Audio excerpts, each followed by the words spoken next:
7 sebab mengapa musibah datang bertubi-tubi. Yang pertama, karena banyaknya maksiat. Surah Yasin ayat 19 yang kita baca setiap hari. Kemalangan-kemalangan terjadi, musibah-musibah terjadi, malapetaka terjadi karena dosa keterlaluan kalian kepada Allah. Yang kedua, karena banyaknya orang berbuat zalim.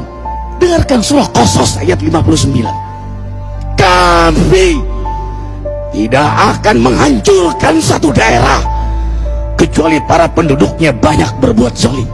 Anak durhaka pada orang tua, istri yang berani kepada suaminya, perampok, pembunuhan di mana-mana. Ini mengundang bala bencana. Yang ketiga, mengundang bala bencana karena kelakuan tangan-tangan manusia. Rum 41. Telah tampak kerusakan di daratan dan lautan karena tangan-tangan jahil manusia, agar mereka merasakan akibat perbuatan mereka. Sebagian mereka merasakan akibat perbuatan mereka, agar mereka kembali kepada Allah. Yang keempat, bencana terjadi karena para tokoh melakukan kemaksiatan dan kezaliman. Dengarkan dengan iman, wahai penduduk Indonesia yang mulia, bila kami ingin menghancurkan suatu negeri, kami perintahkan para tokohnya untuk taat kepada Allah, tapi mereka maksiat, tapi mereka berbuat zalim, tapi mereka khianat kepadaku dan kepada makhlukku. Fahaqa alaihil qaul, maka haklah untuk mereka datang bala bencana seperti kaum Ad, kaum Samud, kaum Lut, kaum Nuh. Kami hancurkan sehancur-hancurnya. Siapa tokoh itu? Para pemimpin kita yang sumpah Al-Quran di kepalanya, demi Allah tidak korupsi. Lalu korupsi. Siapa lagi? Hartawan, orang-orang kaya yang dengan harta berpoya-poya, sombong, maksiat dengan kekayaannya di tengah orang yang banyak menderita. Siapa lagi? Ulama yang menjual ayat-ayat Allah dengan murah. Subhanallah. Yang kelima, mengapa bala bencana terjadi? Karena orang-orang soleh, orang-orang baik diam melihat kemaksiatan dan kemungkaran.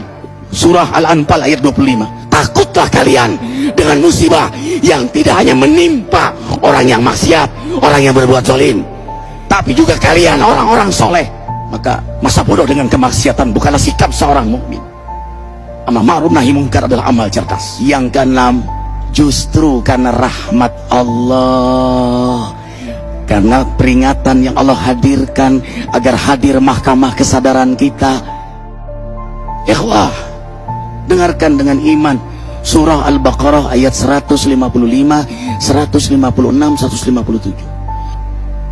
Kami pasti uji kalian dengan sesuatu yang buat kalian takut lapar, takut miskin, takut kematian. Tapi kabarkan berita gembira bagi hamba Allah yang sabar dari semua ujiannya, yang mereka berkata, sesungguhnya kami milik Allah dan sungguhnya kami akan kembali kepada Allah. Yang terakhir, yang ketujuh, ada yang nanya, bagaimana yang maksiat yang selamat? Tenang-tenang saja. Yang berbuat zalim malah sukses. Di mana keadilannya? Allah Maha Adil. Dengarkan surah Hud ayat 15-16.